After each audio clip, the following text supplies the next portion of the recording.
हरे कृष्णा। शास्त्रों के अनुसार हमारा धर्म जो है वो 4 पिलर्स पर टिका हुआ है। ऑस्टेरिटी माने तप, क्लीनलीनेस माने शुद्धता, काइंडनेस माने दया भाव, ट्रुथफुलनेस माने सत्यनिष्ठा। और कलयुग तक आते आते तो एकमात्र सत्यनिष्ठा पर ही टिका हुआ है। परंतु जहाँ इस समय में अपने भी धोखा दे देते हैं, उस समय में भी सत्यनिष्ठा पर हमारा धर्म टिका हुआ है। पहले के समय में ऐसा नहीं होता था। पहले के समय में वचन का बहुत ही ज़्यादा महत्व होता था। तो आइए सत्यनिष्ठा की एक कथा पर मैं थोड़ा सा प्रकाश डालती हूँ। तो बहुत समय पहले की बात है, एक बहुला नाम की गैया थी जो वन भ्रमण कर रही थी और भोजन ढूंढ रही थी। इतने में ही एक बाघ ने उस पर अटैक किया, उसको अपना भोजन बनाने का प्रयास किया। तो उसने निवेदन किया कि मेरा बछड़ा मेरे घर पर मेरा वेट कर रहा है, आप कृपया मुझे वहाँ जाने दीजिए, उसको एक बार दूध पिलाने दीजिए, फिर मैं स्वयं आपको अपना आत्मसमर्पण कर दूंगी। बाघ ने उसका वचन लिया और उसने एक्सेप्ट कर ली ये बात कि ठीक है, तुम हो आओ। तो बहुला घर जाती है, अपने बछड़े को दूध पिलाती है और जो उसका मालिक होता है, जो ब्राह्मण होता है, उसको ये सब बताती है। तो ये सुनकर जो बछड़ा और मालिक जो है वो बहुत दुखी होते हैं। वो कहने लगे कि तुम्हारी जगह हम उसका भोजन बन जाते हैं, लेकिन वह वचनबद्ध होती है। तो वो कहती है नहीं, मैंने वचन दिया है और मैं ज़रूर ही उसके पास जाऊंगी उसका भोजन बनने के लिए। उसके पश्चात वह वहाँ जाती है तो पीछे पीछे बछड़ा और ब्राह्मण भी आते हैं। तो यह देख के तो वह बाघ बहुत ही प्रसन्न होता है कि कहाँ, मेरे पास एक ही भोजन था, अब तो मेरे पास वैरायटी है। तो वह जैसे ही सोच रहा होता है कि अब मैं किसको खाऊं, तो इतने में भगवान जो हमारे रक्षक हैं, भगवान कृष्ण अपना चक्र लिए वहाँ पर आते हैं और उसको कहते हैं कि अगर तुम बहुला को छोड़ दो तो मैं तुम्हें एवर लास्टिंग फेम दूंगा। तो यह सुन के बाघ बहुत प्रसन्न होता है और बहुला को, बछड़े को और ब्राह्मण को जाने देता है।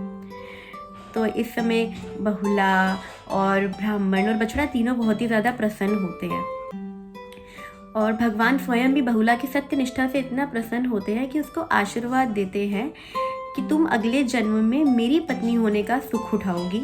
और यहाँ तक कि भगवान इतने भक्त वत्सल है कि उस वन का नाम भी बहुला वन रखते हैं और उस दिन को बहुला अष्टमी का नाम देते हैं।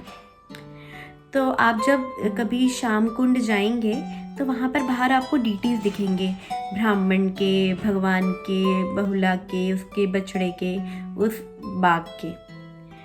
तो और बहुला अष्टमी के दिन की इम्पोर्टेंस जो है और बहुला वन की इम्पोर्टेंस इस तरह और बढ़ गई कि उसी दिन राधा कुंड और श्याम कुंड का प्राकट्य हुआ। और राधा कुंड और श्याम कुंड की प्राकट्य की लीला तो आप सब जानते ही हैं।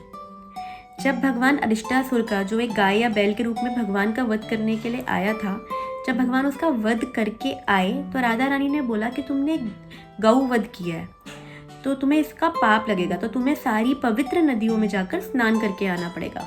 तो भगवान ने क्या किया, सारी पवित्र नदियाँ, गंगा, यमुना, कावेरी, सभी का वहीं पर आवाहन किया, एक कुंड बनाया और उसी में स्नान किया। तो वो बना श्याम कुंड। तो उसके पश्चात वे राधा रानी और सखियों को कहने लगे कि तुमने भी तो मेरा साथ दिया था, तो तुम भी पाप की भागीदार हो, तो तुम्हें भी स्नान करना पड़ेगा। तो वो कहने लगी हम तुम्हारे कुंड में स्नान नहीं करेंगे, तुम्हारे स्नान करने से अशुद्ध हो गया। तो राधा रानी स्वयं और गोपियों ने स्वयं अपने कंगन से वहाँ पर एक कुंड बनाया, तो वो बना राधा कुंड। तो वहाँ पे फिर गोपियों और राधा रानी ने सबने वहाँ पे स्नान किया।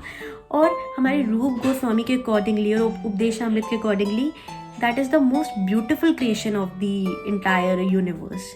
तो वहाँ पे जो भी राधा कुंड में बहुला अष्टमी के दिन वहाँ पर स्नान करता है, वो राधा रानी और कृष्ण दोनों की कृपा प्राप्त करता है और कृष्ण भक्ति और कृष्ण प्रेम प्राप्त करता है। तो आज आप कभी भी बहुला अष्टमी के दिन वहाँ जाएंगे राधा कुंड पे, तो आपको दिखेगा दूर दूर से हमारे इंडिया के बाहर से लोग राधा रानी की कृपा प्राप्त करने के लिए वहाँ पर स्नान करने के लिए आते हैं। पूरा उत्सव सा माहौल होता है।